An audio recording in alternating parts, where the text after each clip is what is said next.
Living Corporate is brought to you by the Liberated Love Notes podcast, part of the Living Corporate Network. The Liberated Love Notes podcast is a starting point for integrating self and community affirmations into your daily practices. The Liberated Love Notes podcast center the experience of Black folks existing in white systems and speaks to overcoming imposter syndrome, disrupting injected and internalized forms of oppression, embodying an abundance mindset, and building a healthy racial identity. Check out Liberated Love Notes podcast wherever you listen to podcasts, hosted by Brittany Janae Harris.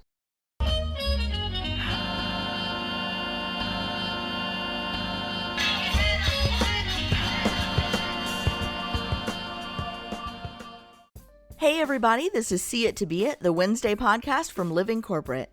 Living Corporate is a digital media network that centers and amplifies Black and Brown people at work. My name is Amy C. Waninger, and I'm the host of See It to Be It. When I was growing up in rural southern Indiana, I didn't know people who went to college or who worked in professional roles. I didn't know what those jobs looked like or how to break into them. Honestly, I didn't even know they existed. But this show isn't about me, it's about my guests. Every week, I bring you career stories from everyday role models in jobs you may not know exist. More importantly, the folks I interview share their perspectives as Black and Brown professionals in jobs and environments where they may be the only. My guest today is Tonya Thomas. She has her own company called Team Delegate that is a virtual assistant company. So she helps other entrepreneurs grow their businesses by offloading tasks, administrative tasks, so they can focus on what they really want to do. But before we get to the interview, we're going to tap in with Tristan for some career advice.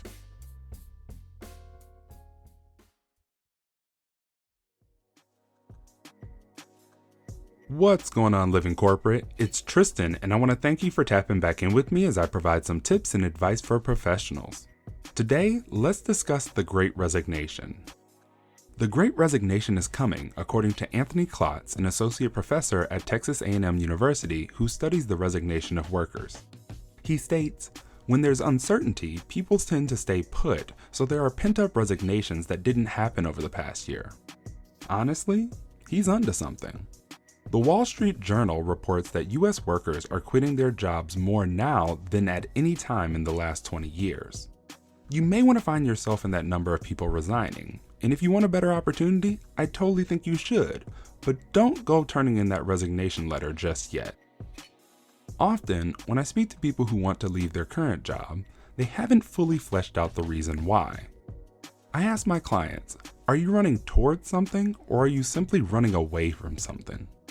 This question helps me understand two things. One, have you really taken the time and devoted some thought as to why you're leaving? And two, do you have a plan on where you're going? Before you resign from a job, I think it's important to dedicate a decent amount of time to fully understand the factors driving you away. Once you are clear on those, I'm a proponent of communicating those issues and allowing your company time to respond to them.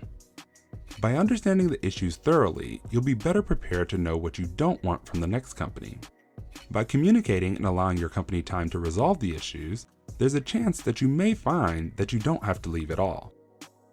Another critical piece to have in place is a plan on what you want to do next. You don't want to just start throwing your resume out there and see what sticks. If you do that, you may just find yourself in a similar situation a couple of months down the road. Seek clarity on what the next step looks like for you. Align your experience on your resume with that new destination, and seek out assistance to get to that new position as quickly as possible. Now, I do need to make one disclaimer.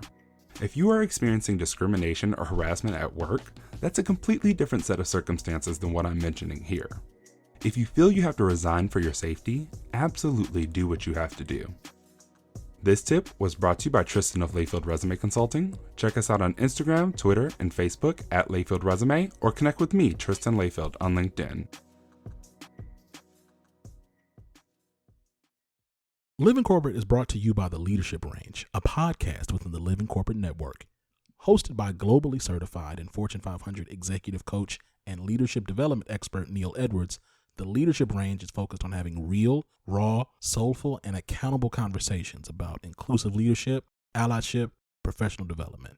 Every week is a new episode with new learning and new actions to take on to grow inclusively. Make sure you check out the Leadership Range everywhere you listen to podcasts. Welcome back to See It to Be It. My guest today is Tonya Thomas. Tonya is the founder of Team Delegate, a provider of elite virtual executive assistant support to seasoned executives turned small business owners. Team Delegate's highly trained executive VAs provide comprehensive administrative support that helps time-starved CEOs double their productivity so they can triple their earnings. If you are a small business owner, I am sure that got your attention. Tonya, welcome to the show. Thank you. Thanks for having me. I am so excited to talk to you. So Tonya and I met in a program through WeBank, which is it's kind of like the Women's Chamber of Commerce, sort of.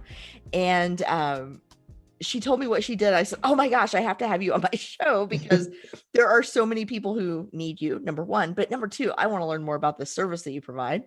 So let's start with, can you just tell me a little bit about your career path and what led you to start this business? Sure. Actually, I have a degree in biology and wanted to be a physical therapist. So that's totally way off from that.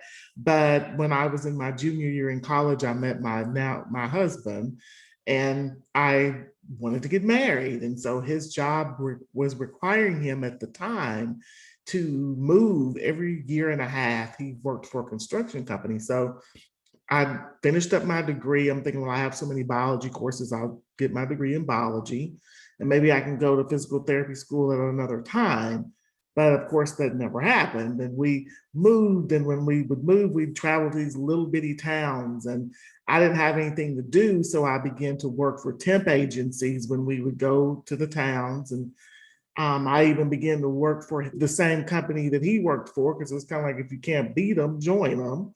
And so in administrative roles then, and I just didn't really like it, because it's like, okay, I have this degree and I'm doing these clerical jobs, but little did I know what God's plan was for me down the road. I see that now, that I look back. And so somewhere along the way, though, I began to have an entrepreneurial spirit, and I wanted to have a temp agency. Since I had been working for him, I thought that idea was cool. But of course, that would have required me to, not be with my husband whenever he traveled for work, and I didn't want to do that. So I tabled that idea. And when I had my first son, I happened to be home on maternity leave, and I came across this training program to be a virtual assistant. And I thought, this is great. I can now have my own business. It would be virtual. So when we moved, it would move with me. And even though I didn't like it before, it fits my background because I have all this administrative experience. So I took the training course, started the business, and that was back in 2001. And I've been doing it ever since then. That is incredible. 20 years as running a VA business. I won't say as a VA, because I know once you start hiring people, you're not a VA anymore. You're a CEO. Right. You're running a business now. How large is your company? I scaled to Team Delegate a couple of years ago.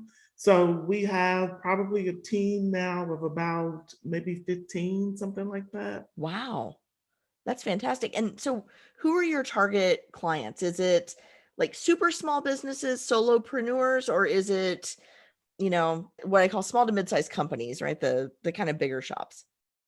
Typically, our clients are solo entrepreneurs, but I would say anyway, companies with between 2 to 10 people in them.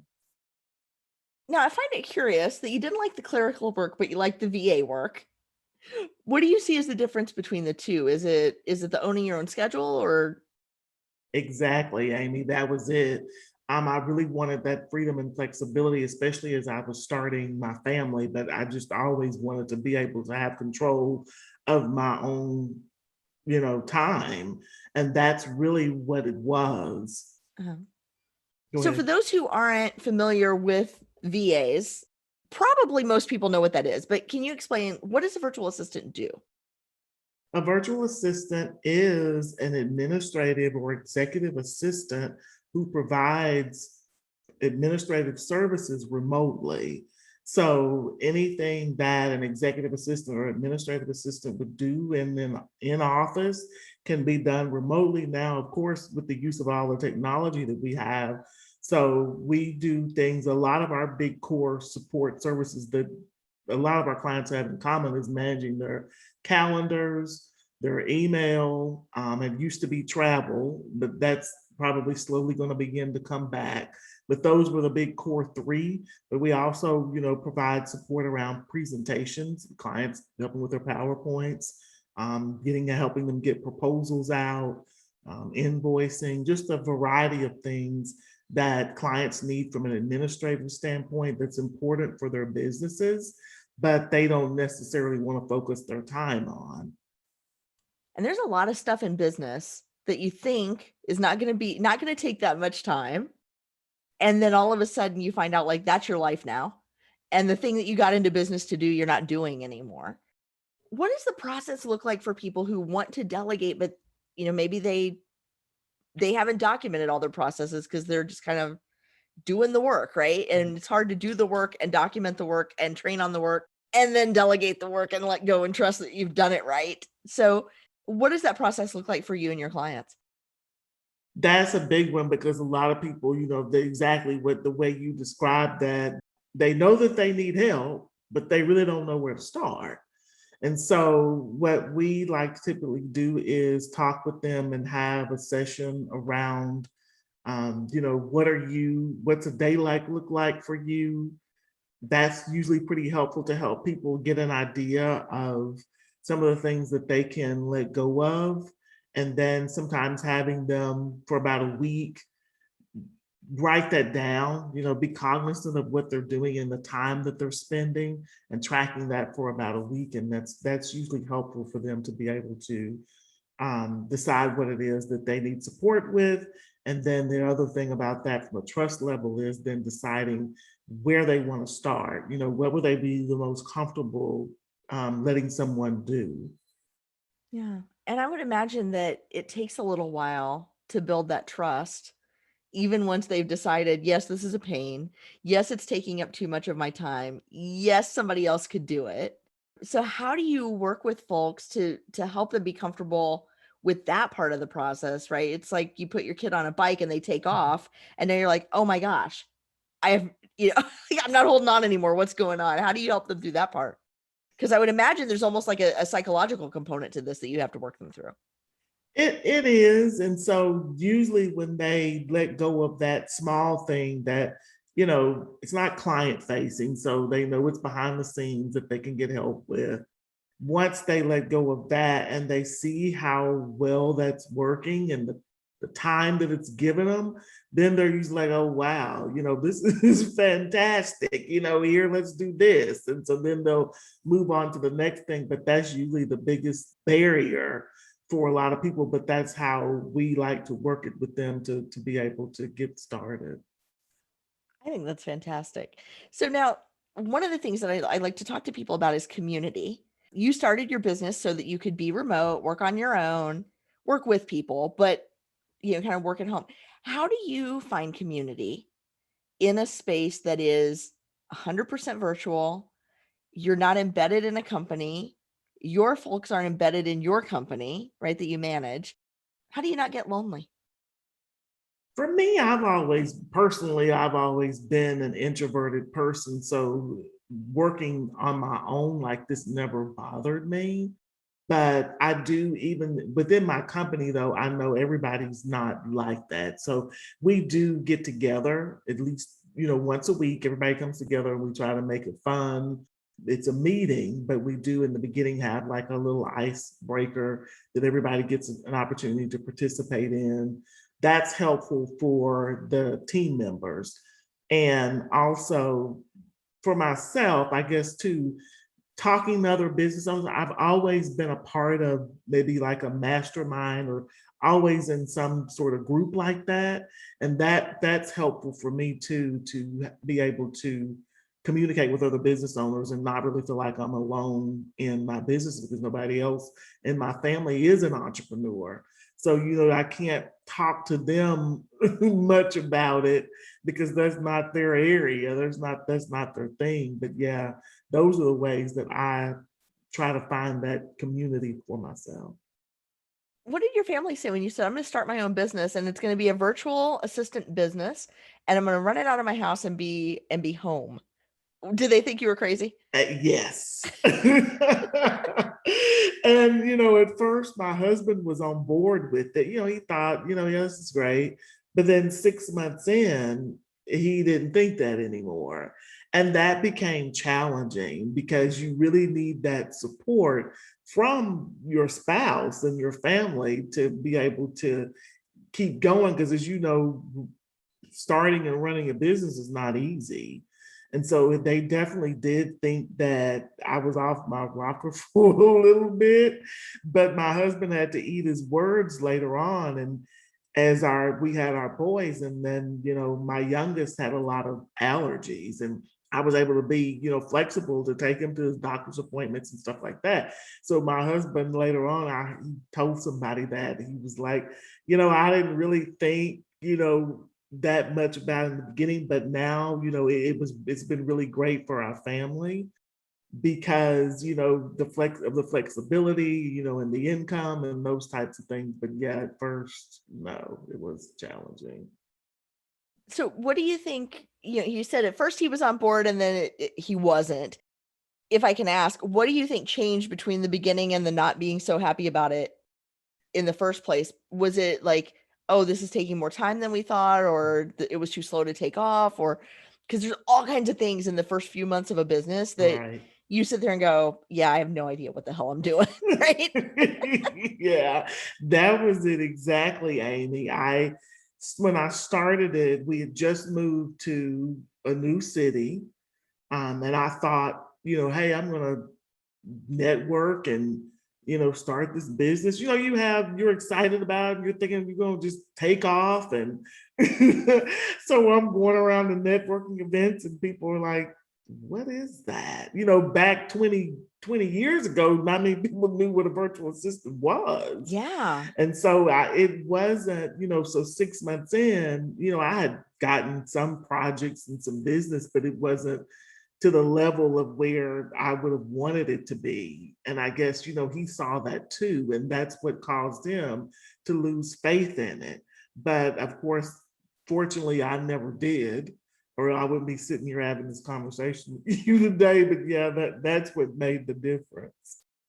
Yeah. So, I mean, I realized 20 years ago in business terms and technology terms, I mean, that's ages ago, right? I mean, Mhm. I think about pre-COVID as ages ago.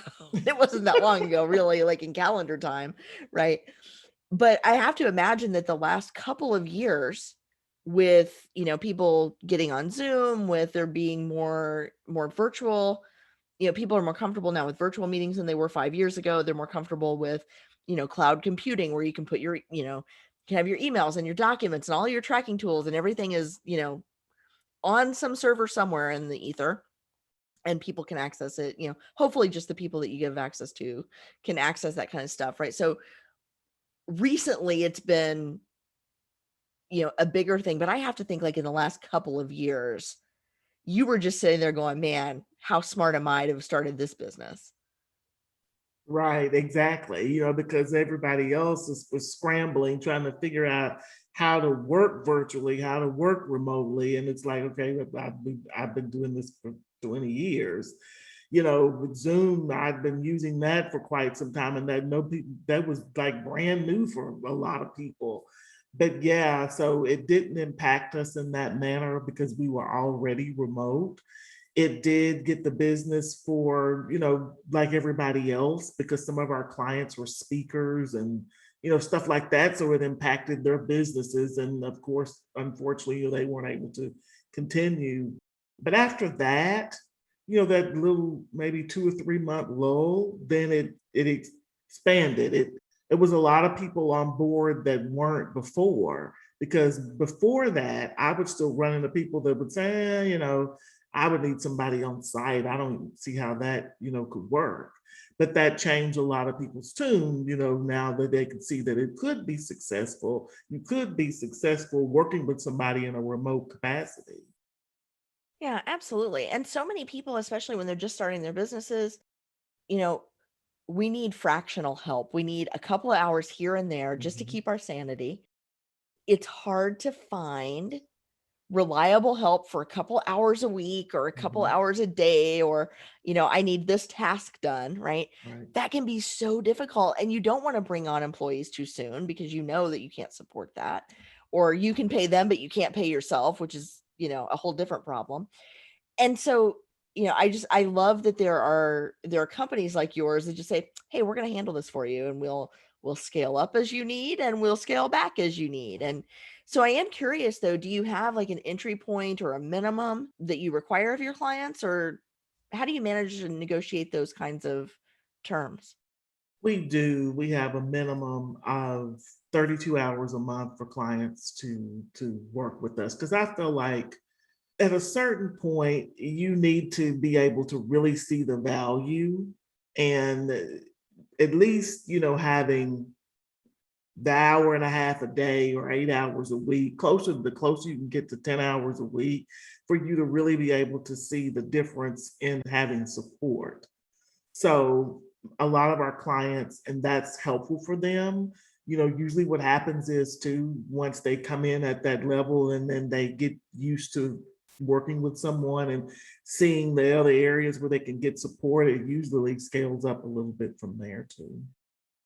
Yeah. And once they see how much time they can save, Mhm. and then they can put their efforts into more profitable ventures for Right. them, right? Then they need a little bit more support. And so I think it's a brilliant business model. I know a couple of people who have businesses similar, Mhm. and it's just so smart because, if people can bring you in when they're growing and you can grow with them, everybody wins. And, in what's increasingly a gig economy for a lot of people, right? It cuts down on some of that transactional friction, right? Because you've got your processes and your people, and you have all this, and you can just sort of plug people in, and it's like the conveyor belts at the airport, right? Like the people movers, right? Mhm. It's like, I've got this people mover here. We can just move you along really quickly. You can walk, but we can get you there just a little bit faster. And then, oh, here's another one, and here's another one. And then pretty soon, they've made it across O'Hare, and they don't even, they're not even tired, right? Right. I think it's fabulous. So, since you've been in business for 20 years, what advice do you have to people who are just starting out, or who have maybe hit that point where they're starting to lose faith, or their family around them is starting to lose faith? Definitely not to give up, because I'm, the poster child. I'm still, like I said, sitting here for that. So definitely not giving up. And I think focusing on milestones, creating milestones for yourself of what you want to get to, because that's going to keep you going. And then once you reach that milestone, set another one, and you're just slowly, plugging along and growing. But that's what I would say, because it is difficult too if you have family members that aren't on board. And if that's the case too, then I would say find other people. If you can find another, you know, Facebook group or some type of group on LinkedIn or wherever there are other entrepreneurs that may be at the same level as you are in your business, to connect with them, and so you have someone to be able to talk to and encourage you. Yeah, I think one of the tragedies of being in business for ourselves is that we start comparing our insides. We can see all the ugly in our business, right? We can see all of the false starts and all of the mess and all of the 10,000 emails unread and all of this stuff. And then we see somebody else kicking ass, and we're going, man, why am I not like them? Right. But they're looking at their business going, well, I see 40,000 unread emails, and I haven't slept in 2 weeks, and this and this and this. And they're looking at somebody who's a few steps ahead going, why can't I just be like this person who, seems to be really running it? And so I do think it's so important to be with people that, will say, yeah, I didn't get to any of my emails this week. Yeah. I forgot to shower on Tuesday. Like, that's just how it is this week. Right. Right. So Yeah. Are there communities that you belong to that you feel like have been helpful? Like open to the public communities or associations that you feel like have been helpful for your growth? Yes, I have been a part of NABO, the National Association of Women Business Owners. And then I have my business is also well, of course, certified. So the WBE has been helpful as well. And so I'm glad I didn't discover that until later. But that's also been very helpful with the programming and that stuff that they have for women business owners. And I'm trying to think of anything else that I've been a part of that's been pretty helpful for me. But I would say just finding, like I mentioned earlier, those are a couple of programs that, and I think you can enter into those without being at any particular level of business. So those would be good for anybody, no matter what level of business you're currently at. Yeah, absolutely. And so the WBE certification, for those who don't know, it's called Women's Business Enterprise. There's also a Woman-Owned Small Business, or WOSB, certification. Weebies and WOSBs go through a pretty rigorous documentation and application process. Tanya's nodding because Yes. she's been through it, where we have to, basically open our finances and, provide a million kinds of documentation to say that we are who we say we are actually running our businesses. It's not, we're not the front person for somebody else. We have to show, demonstrate really in-depth, intricate knowledge of the business itself and go through an interview process and all of that.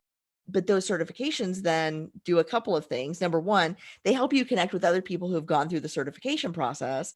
But then two, they help you connect with people who are specifically looking to elevate diverse suppliers. So there's not just women business enterprise, right? There's the minority business enterprise, MB, and there are all kinds of different ones for veterans and for, LGBTQ folks and so on. But those can be so valuable because basically you go in and you're sitting at the table with a group of people and you don't know if they're struggling business owners, if they're established business owners, if they're buyers of corporate big, like if they've got a huge paycheck in their pocket, right, that they can just write you a check and hire you on the spot. And it really levels the playing field for small businesses in that way. The same way the golf course, did for white dudes 20 years ago, right? We can Right. kind of, or 40 years ago now, I guess I should say, we kind of get our seat at the table too. So Right. I do think those programs are valuable. And then, like I was saying earlier, we met at a WeBank event. It was like a 5-week training program where they taught us how to build, a scalable, repeatable operation for our business. And so there are lots of opportunities like that. So I'm so glad, Tonya, that I met you. I knew instantly. I was like, oh, I need to talk to you a bunch because what you do is so valuable for so many people. If somebody is listening to this and they're saying, my gosh, I would really like to get rid of 10 hours of my work a week and get back to the things that matter, like, the networking and the, actually serving clients instead of answering emails from Right. people who may or may not want to hire me. How can they get in touch with you? Sure, I can be reached. Our website is teamdelegate.com. And there is a form on there to complete to set up and schedule a time to talk with us. Fantastic. Well, we'll make sure that makes it into the show notes. Tonya, thank you so much for your time today. Thanks for telling us about your business and about your journey in your career and as a business owner. I really appreciate it. You're welcome. Thank you, Amy, for having me. This has been so much fun. Living Corporate is brought to you by The Break Room. Have you ever felt burnt out, depressed, or otherwise exhausted by being one of the onlys at work? You know what I'm talking about. Hosted by Black psychologists, psychiatrists, and PhDs, The Break Room is a live weekly web show in the Living Corporate Network that discusses mental health, wellness, and healing for Black folks at work. Name another weekly show explicitly focused on mental health, wellness, and healing for Black folks at work. I'll wait. This is why you got to check out The Break Room, airing every Thursday at 7 p.m. Central Standard Time on livingcorporate.tv. Living Corporate is brought to you by The Break Room. Have you ever felt burnt out, depressed, or otherwise exhausted by being one of the onlys at work? You know what I'm talking about. Hosted by Black psychologists, psychiatrists, and PhDs, The Break Room is a live weekly web show in the Living Corporate Network that discusses mental health, wellness, and healing for Black folks at work. Name another weekly show explicitly focused on mental health, wellness, and healing for Black folks at work. I'll wait. This is why you got to check out The Break Room, airing every Thursday at 7 p.m. Central Standard Time on livingcorporate.tv. Living Corporate is brought to you by The Break Room. Have you ever felt burnt out, depressed, or otherwise exhausted by being one of the onlys at work? You know what I'm talking about. Hosted by Black psychologists, psychiatrists, and PhDs, The Break Room is a live weekly web show in the Living Corporate Network that discusses mental health, wellness, and healing for Black folks at work. Name another weekly show explicitly focused on mental health, wellness, and healing for Black folks at work. I'll wait. This is why you got to check out The Break Room, airing every Thursday at 7 p.m. Central Standard Time on livingcorporate.tv.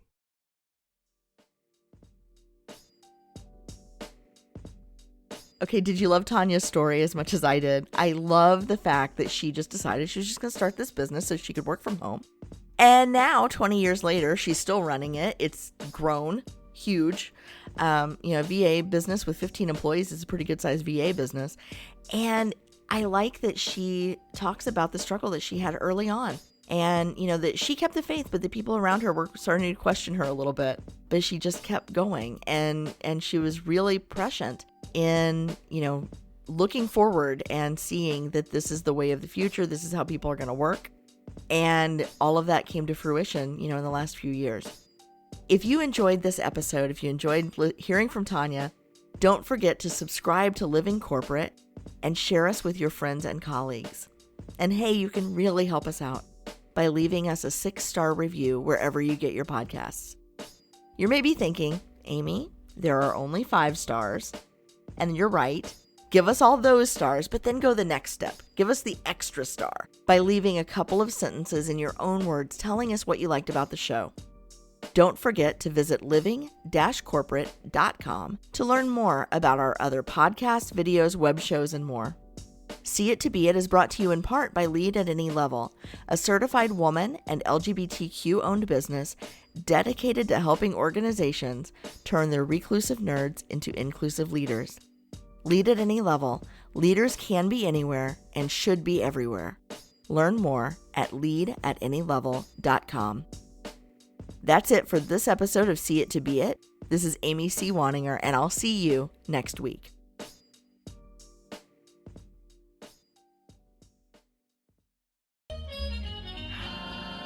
Living Corporate is a podcast by Living Corporate LLC. Our logo was designed by David Dawkins. Our theme music was produced by Ken Brown. Additional music production by Antoine Franklin for Musical Elevation. Post-production is handled by Jeremy Jackson. Got a topic suggestion? Email us at livingcorporatepodcast@gmail.com. You can find us online on Twitter, Facebook, Instagram, and living-corporate.com. Thanks for listening. Stay tuned.